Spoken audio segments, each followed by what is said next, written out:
संभल में मस्जिद के बाहर भीड़ क्यों जुटी? जुमे की नमाज के बाद क्या हुआ? जम्मू कश्मीर में सेना पर क्या आरोप लगे और तुरंत क्या एक्शन लिया गया? कश्मीरी पंडित फिर से खबरों में क्यों आए और वो गुस्से में क्यों हैं? इन सब सवालों के जवाब पर बात करेंगे और साथ ही बात छत्तीसगढ़ में नक्सलियों के खिलाफ हुए ऑपरेशन की। सबसे पहले बड़ी खबर पर बात। नमस्कार, मैं हूं उपासना और आप देखना शुरू कर चुके हैं the Lallan top show. Brought to you by itel, Sensodyne K and Haier.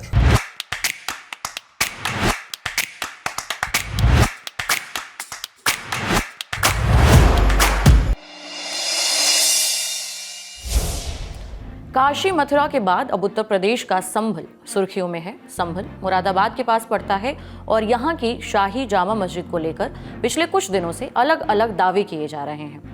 Hindu पक्ष का अलग दावा और मुस्लिम पक्ष का अलग दावा।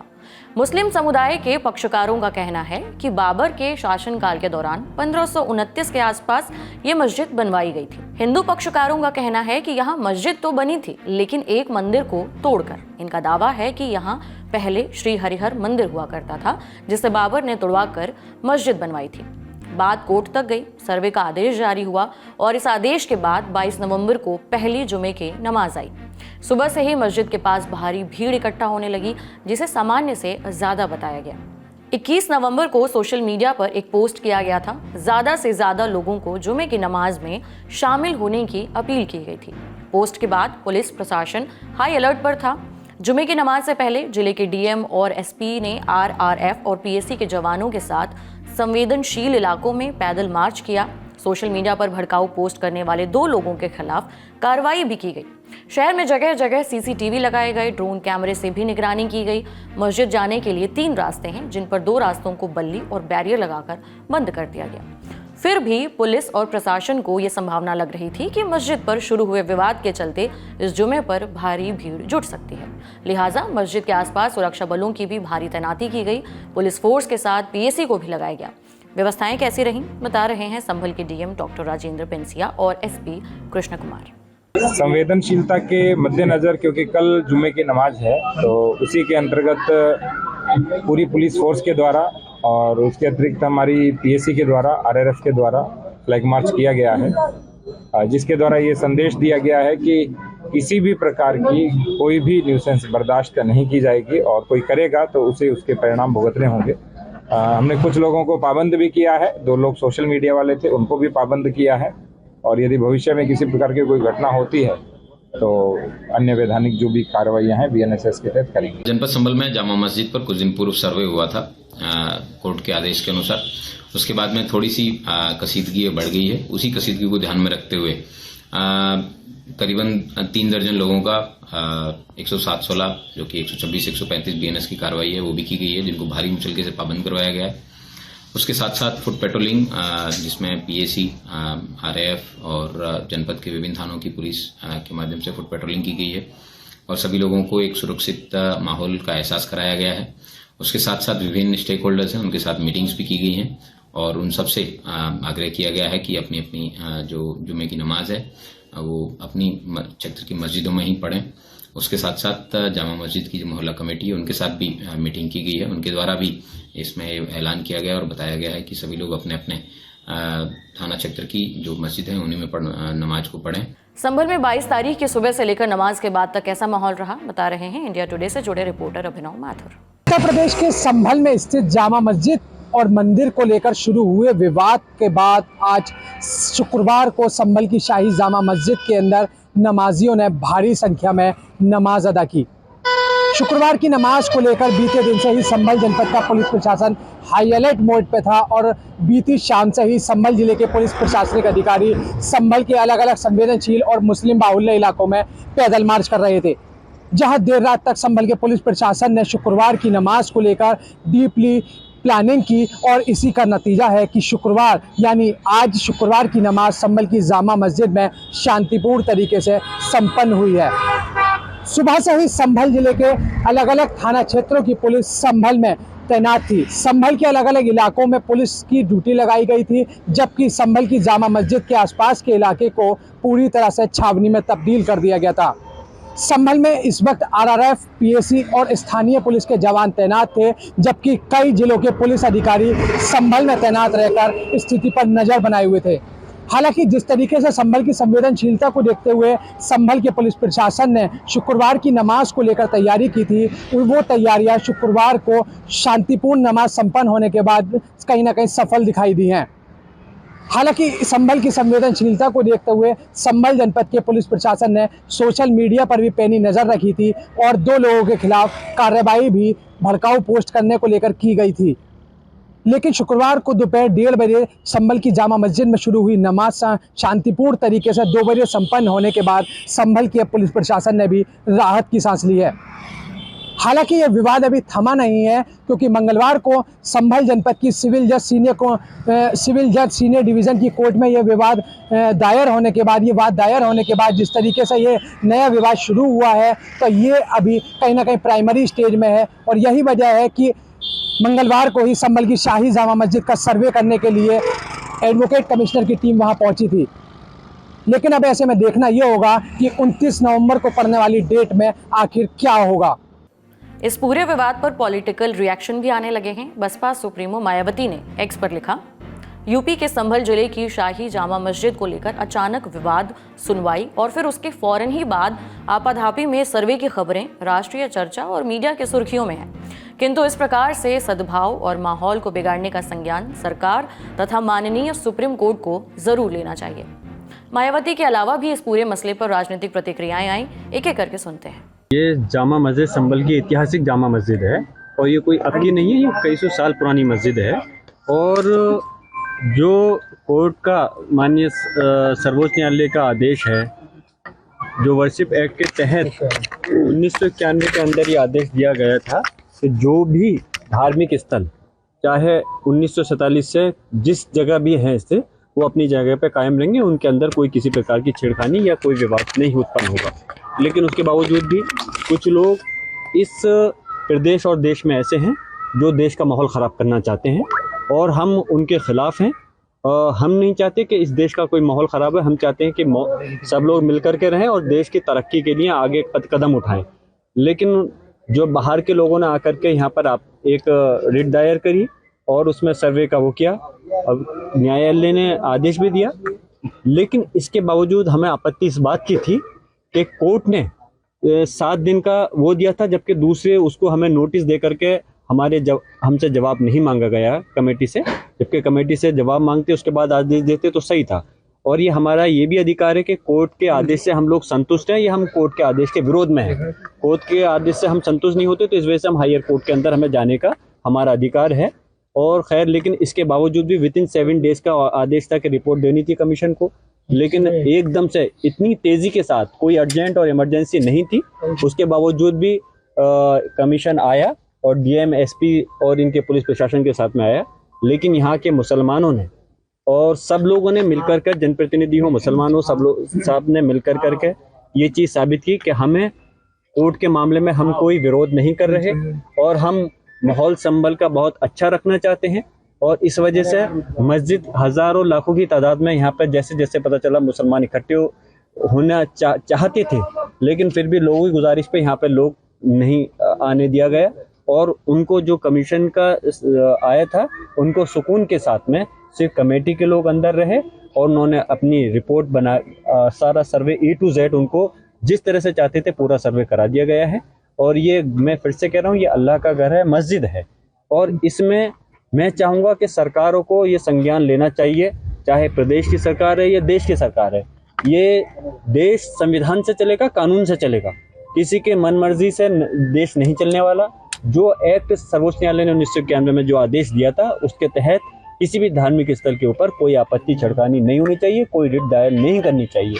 इसलिए मैं इसकी मुखालफत में हूँ और हम उम्मीद करते हैं कि उन्होंने जो सर्वे किया है उनको माशा बराबर, सुई के बराबर भी कोई 1 इंच भी चीज जगह ऐसी नहीं मिल सकती जो कि इस पर आपत्ति हो सके। ये मस्जिद थी, मस्जिद है और इंशाअल्लाह ताला मस्जिद रहेगी। SLS और पैराबेन गॉन तो उसका करंट ऑन। What then? इसके पोटेशियम आयंस करी टूट का करंट गॉन, लाइव का करंट ऑन। अब विस्तार से समझते हैं कि ये पूरा मामला है क्या। पश्चिमी उत्तर प्रदेश का मुस्लिम बहुल शहर है संभल। यही है ये शाही जामा मस्जिद। मस्जिद के मुख्य द्वार के सामने अधिकतर हिंदू परिवार लोग रहते हैं और पिछली दीवार के पास अधिकतर मुस्लिम परिवार, यानी मस्जिद के आसपास मिलीजुली आबादी है। ये शहर का और इस क्षेत्र का भूगोल है। बीते 19 नवंबर को संभल के सिविल जज की अदालत में एक वाद दायर किया गया। इसके जरिए शाही जामा मस्जिद के अतीत में हिंदू मंदिर होने का दावा किया गया। इसके बाद इस धर्मस्थल को लेकर कानूनी विवाद पैदा हो गया। इंडिया टुडे के रिपोर्टर अभिनव माथुर की रिपोर्ट के हवाले से हिंदू पक्ष की याचिका की कुछ खास बातें जान लीजिए। हिंदू पक्ष की ओर से याचिका 19 नवंबर को दायर की गई। दायर करने वालों में शामिल रहे कैला देवी मंदिर के महंत ऋषिपाल गिरी और 7 अन्य लोग। याचिका संभल जिला अदालत में दायर की गई। हिंदू पक्ष का दावा, ये जगह पहले श्री हरिहर मंदिर हुआ करती थी। हिंदू पक्ष का यह भी दावा है कि यहाँ जो मंदिर था उसे बाबर ने 1529 में तोड़वाकर मस्जिद बनवा दी थी। हिंदू पक्ष ने मस्जिद के अंदर शिवलिंग होने का भी दावा किया है। 95 पेज की याचिका में हिंदू पक्ष ने 2 किताब बाबरनामा और आइन ए अकबरी को आधार बनाया है। इसके साथ ही आधार बनाया है भारतीय पुरातत्व सर्वेक्षण यानी ASI की 150 साल पुरानी एक रिपोर्ट को भी। अदालत में इस याचिका पर सुनवाई हुई। इसके बाद सिविल जज सीनियर डिवीजन आदित्य सिंह की अदालत ने सेम डे ही फैसला सुनाते हुए मस्जिद में वीडियो फोटोग्राफी करने के माध्यम से सर्वे कराने का आदेश जारी कर दिया। 7 दिन में रिपोर्ट दाखिल करने के लिए भी कहा। इसके लिए एडवोकेट कमिश्नर की नियुक्ति की गई। 19 नवंबर की शाम को ही एडवोकेट कमिश्नर ने पुलिस और प्रशासन की मौजूदगी में मस्जिद का सर्वे करा भी दिया। करीबन 2 घंटे तक सर्वे चला। इस दौरान संभल के जिलाधिकारी और पुलिस अधीक्षक भी पुलिस बल के साथ मौजूद रहे। पूरी कार्रवाई की तस्वीरें ली गई, वीडियो बनाए गए। इन्हीं घटनाक्रमों के बाद से संभल में तनाव बना हुआ है। सर्वे के बाद दोनों पक्षों ने क्या कहा था वो भी जानते हैं। पहले हिंदू पक्ष के याचिकाकर्ता महंत ऋषिराज गिरी के वकील विष्णु शंकर जैन को सुनिए। यहाँ पे गौरतलब है कि इतिहास इस बात की चीख चीख के गवाही देता है कि 1529 में बाबर ने यहाँ पे हरिहर मंदिर को तोड़ के उसे मस्जिद का रूप देने की कोशिश की थी और गलत ढंग से इसको यहाँ पे मस्जिद के रूप में इस्तेमाल किया जा रहा है। जो 10 अवतार होने उसमें से जो अंतिम अवतार है कल की अवतार, वो इसी जगह पे होना है और इस जगह को हरिहर मंदिर के रूप में जाना जाता है, जिसको गलत ढंग से मस्जिद के रूप में प्रयोग किया जा रहा है। और इसके सारे पुख्ता प्रमाण हमने कोर्ट के सामने रखे हैं और आज माननीय न्यायालय ने दोनों पक्षों को सुनने के बाद यहाँ पे एडवोकेट कमिश्नर जारी किया है और एडवोकेट कमिश्नर को निर्देशित किया गया है कि वहाँ पे वीडियोग्राफी फोटोग्राफी के माध्यम से उस पूरे परिसर का कमीशन करके माननीय न्यायालय के समक्ष रिपोर्ट सबमिट करें और कोर्ट की ऑर्डर की कंप्लायंस के लिए अभी हम लोग आगे बढ़ रहे हैं। कौन कौन सर पार्टी है इसमें? केंद्र सरकार, राज्य सरकार, डिस्ट्रिक्ट मजिस्ट्रेट संभल और जो वहाँ की मस्जिद कमेटी है, सारे लोग इसमें पक्षकार हैं। हिंदू पक्ष के दावों से इतर मस्जिद समिति का दावा है कि उन्हें वाद दायर होने की कोई जानकारी ही नहीं मिली और अदालत के आदेश के बाद ही जिला पुलिस और प्रशासन की तरफ से सर्वे को लेकर जानकारी दी गई। ये पहली बार नहीं है कि इस जामा मस्जिद को लेकर विवाद हुआ है।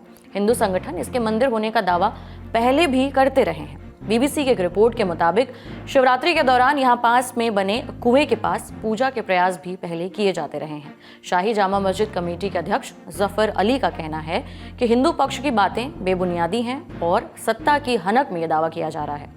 ये दावा हिंदू पक्ष की तरफ से जो किया गया है ये बिल्कुल बेबुनियाद है और एक एडिक्शन पावर है, सत्ता की हनक में किया गया है, माहौल को खराब करने के लिए किया गया है और इसमें भारतीय उपासना अधिनियम 1991 का पूरी तरीके से उल्लंघन किया गया है। दावा 1 घंटे के अंदर 2 घंटे के अंदर दावा दायर किया, उसके बाद सर्वे भी हो गया। ये सब कुछ नहीं है, सिर्फ एक पैनिक पैदा करना है और कुछ नहीं करना है। वहां पर जामा मस्जिद सन 1926 में बाबर द्वारा बनाई गई थी, मुगल शासक बाबर द्वारा बनाई गई थी और वो किसी मंदिर को तोड़कर नहीं बनाई गई थी बल्कि वो खुद उसकी जगह थी। वहां पर मीर बेग ने उसको बनवाया था। इस तरह का कोई नहीं, ये सब अफवाह है, सिर्फ अफवाह है। मुसलमानों को परेशान करने के लिए इस तरह के दावे जो हैं वो डाले जा रहे हैं, इसमें कोई सच्चाई नहीं है और हम इसको साबित करेंगे, हमारे पास सारे सबूत हैं। अब इस मामले में अगली सुनवाई 29 नवंबर को होगी। अदालत ने इससे पहले एडवोकेट कमिश्नर से रिपोर्ट दायर करने के लिए कहा है, यानी अगली सुनवाई से पहले सर्वे रिपोर्ट अदालत के हाथ में होगी। बड़ी खबर यहीं तक। अब रुख करते हैं सुर्खियों का।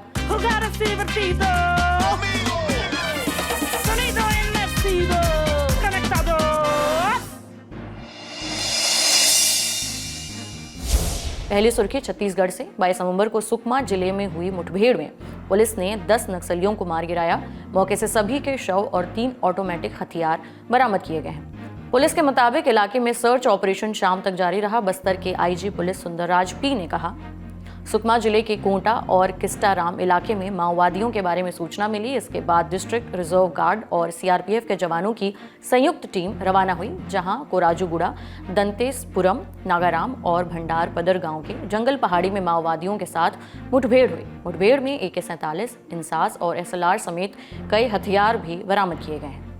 इंडिया टुडे की रिपोर्ट के मुताबिक नक्सली ओडिशा के रास्ते छत्तीसगढ़ बॉर्डर में घुसे थे। इस दौरान ओडिशा पुलिस के साथ मुठभेड़ भी हुई। इसमें एक नक्सली मारा गया था, वहीं एक जवान भी घायल हुआ था। इसके बाद से ही छत्तीसगढ़ पुलिस अलर्ट पर थी और इसी कड़ी में 10 नक्सलियों को मार गिराया गया। छत्तीसगढ़ में जनवरी 2024 से अब तक पुलिस ने मुठभेड़ की अलग अलग घटनाओं में 200 से ज्यादा संदिग्ध नक्सलियों को मारने का दावा किया है। साल 2024 में छत्तीसगढ़ में कब कब मुठभेड़ हुई, ये भी जान लेते हैं। जनवरी से अप्रैल मुठभेड़ का इलाका छत्तीसगढ़ तेलंगाना बॉर्डर। कितने नक्सली ढेर? 42। 2 अप्रैल मुठभेड़ का इलाका बीजापुर। कितने नक्सली ढेर? 13। 5 अप्रैल मुठभेड़ का इलाका दंतेवाड़ा। कितने नक्सली ढेर? 1। 15 अप्रैल मुठभेड़ का इलाका कांकेर। कितने नक्सली ढेर? 29। 29 अप्रैल मुठभेड़ का इलाका नारायणपुर। कितने नक्सली ढेर? 10। 10 मई मुठभेड़ का इलाका बीजापुर। कितने नक्सली ढेर? 12। 15 जून मुठभेड़ का इलाका अबू झमाड़। कितने नक्सली ढेर? 8। 17 जुलाई मुठभेड़ का इलाका छत्तीसगढ़ महाराष्ट्र बॉर्डर। कितने नक्सली ढेर? 12। 18 जुलाई मुठभेड़ का इलाका दंतेवाड़ा। कितने नक्सली ढेर? 1। 20 जुलाई मुठभेड़ का इलाका सुकमा। कितने नक्सली ढेर? 1। 29 अगस्त मुठभेड़ का इलाका नारायणपुर कांकेर बॉर्डर। कितने नक्सली ढेर? 3। दूसरी सुर्खी जम्मू कश्मीर से है। आरोप है कि जम्मू विकास प्राधिकरण ने शहर में विस्थापित कश्मीरी पंडितों की 10 दुकानें बिना नोटिस दिए गिरा दी। इसके बाद लोगों ने विरोध प्रदर्शन करते हुए अधिकारियों के खिलाफ कार्रवाई की मांग की है। मामले पर विपक्षी पार्टियों ने जम्मू कश्मीर सरकार को घेरना शुरू कर दिया। PDP प्रमुख महबूबा मुफ्ती ने घटना की आलोचना करते हुए X पर लिखा, कश्मीरी पंडित दुकानदारों के दिल दहला देने वाले दृश्य सामने आए हैं, जिसमें वे अपनी ध्वस्त दुकानों के मलबे के पास असहाय खड़े हैं। इन दुकानों को JDA ने कथित तौर पर बिना किसी पूर्व सूचना के गिरा दिया। बीजेपी के प्रवक्ता GL रैना ने भी घटनास्थल का दौरा किया और दुकानदारों और उनके परिवारजनों से मुलाकात की। उन्होंने कहा कि CM उमर अब्दुल्ला के नेतृत्व वाली NC कांग्रेस की वापसी के बाद इस कार्रवाई को देखकर ऐसा लगता है कि वो बदला ले रहे हैं। उन्होंने कहा कि JDA को इन परिवारों को विकल्प देने चाहिए थे। सरकार को इस असहाय समुदाय को निशाना बनाना बंद करना चाहिए। अधिकारियों ने बताया कि पुरानी दुकानें जम्मू विकास प्राधिकरण JDA की जमीन पर बनी थी। ये दुकानें JDA की जमीन पर करीबन 3 दशक पहले बनाई गई थी, जो मुथी कैंप के पास थी। 20 नवंबर को जम्मू कश्मीर प्राधिकरण JDA ने विस्थापित कश्मीरी पंडितों की दुकानों पर ध्वस्तीकरण अभियान चलाया। रिलीफ कमिश्नर अरविंद करवानी ने जगह का दौरा कर दुकानदारों को मदद का आश्वासन दिया है। उन्होंने बताया कि मुथी कैंप फेज 2 में शॉपिंग कॉम्प्लेक्स बनाने के टेंडर जारी किए गए हैं। जल्द ही 10 नई दुकानें बनाई जाएंगी और दुकानदारों को दी जाएंगी। इंडियन एक्सप्रेस की खबर के मुताबिक मुथी प्रवासी शिविर अध्यक्ष अनिल भान ने इस घटना की आलोचना की। उन्होंने कहा कि दुकानें तोड़ने से पहले 1 महीने इंतजार करना चाहिए था। राहत विभाग पहले से ही इन दुकानदारों के लिए नई दुकानें बना रहा था। एक ध्वस्त दुकान के मालिक कुलदीप किसरू ने बताया कि हमें बेहतर सुविधाएं और वित्तीय सहायता प्रदान करने के बजाय इस सरकार ने हमारी दुकानों को बुलडोजर से गिराकर हमारी रोटी छीन ली है। जम्मू कश्मीर से एक और खबर आई। असम राइफल्स के कुछ जवानों पर सिविलियंस के साथ दुर्व्यवहार करने के आरोप लगे हैं। 20 नवंबर को जवानों को किश्तवाड़ सेक्टर में आतंकियों के छिपे होने की जानकारी मिली। इसे लेकर सर्च ऑपरेशन शुरू किया गया। आरोप है कि ऑपरेशन के दौरान सेना ने 4 नागरिकों महराज उद्दीन, मुश्ताक अहमद, अब्दुल कबीर और सज्जाद अहमद के साथ दुर्व्यवहार किया। इस दौरान उन्हें कथित तौर पर चोट भी लगी। इसे लेकर इंडियन आर्मी ने social media account white night corps से पोस्ट किया। लिखा, दुर्व्यवहार की जानकारी के बाद हम मामले की जांच कर रहे हैं, साथ ही आतंकियों को भी पकड़ने की कोशिश जारी है। जांच पर आगे जो बात निकलेगी वो भी आपको बताएंगे। अब अगली सुर्खी पर चलते हैं। 22 नवंबर की सुबह जब स्टॉक मार्केट खुला तो अडानी ग्रुप के शेयर तेजी से गिर रहे थे। ग्रुप के सभी वेंचर्स लाल निशान पर खुले, लेकिन दोपहर तक अडानी ग्रुप के शेयरों में तेजी से उछाल देखने को मिला। अडानी एंटरप्राइजेस के शेयरों में 3.68% की बढ़त दर्ज की गई। 21 नवंबर के मुकाबले इसमें 82 अंकों की तेजी आई। अडानी ग्रीन एनर्जी लिमिटेड के शेयर में 3.3% और ACC के शेयर में 3.6% का उछाल आया। वहीं अडानी पोर्ट के शेयर में 1.6 और अडानी पावर लिमिटेड के शेयर में 1.3% की तेजी आई। अंबुजा सीमेंट के शेयर में सबसे ज्यादा 4.5% की बढ़त आई है। इससे पहले जब स्टॉक मार्केट खुला तो अडानी ग्रुप के शेयर में गिरावट देखने को मिली थी। कनाडा की मीडिया ने हाल ही में एक रिपोर्ट छापी थी। इसमें आरोप लगाया था कि खालिस्तानी आतंकवादी हरदीप सिंह निज्जर की हत्या का साजिश रचे जाने की जानकारी प्रधानमंत्री नरेंद्र मोदी को पहले से थी। अब कनाडा की सरकार ने ही बयान जारी कर अपनी ही मीडिया के गढ़े गए इन आरोपों को निराधार बताया है। कनाडा की सरकार ने बयान में कहा, कनाडा के पास प्रधानमंत्री मोदी, विदेश मंत्री जयशंकर और एनएसए अजीत डोभाल को कनाडा के भीतर आपराधिक गतिविधियों से जोड़ने के कोई सबूत नहीं है। कनाडा सरकार ने वहां के दी ग्लोब एंड मेल नाम के अखबार में छपे रिपोर्ट को काल्पनिक और गलत बताया है। कनाडाई प्रधानमंत्री के राष्ट्रीय सुरक्षा और खुफिया सलाहकार नथाली जी ड्रोइन ने एक बयान में कहा, कनाडा की सरकार ने प्रधानमंत्री मोदी, मंत्री जयशंकर या एनएसए डोभाल को कनाडा में गंभीर आपराधिक गतिविधि से जोड़ने के बारे में ना तो कहा है और ना ही इससे जुड़े सबूतों से अवगत है। इससे पहले भारतीय विदेश मंत्रालय ने भी कनाडाई मीडिया की इस तरह की रिपोर्ट को सिरे से खारिज किया था। आज का ललन टॉप शो यहीं तक। अपना और अपनों का ख्याल रखिए और देखते रहिए दी ललन टॉप। शुक्रिया, शुभ रात्रि।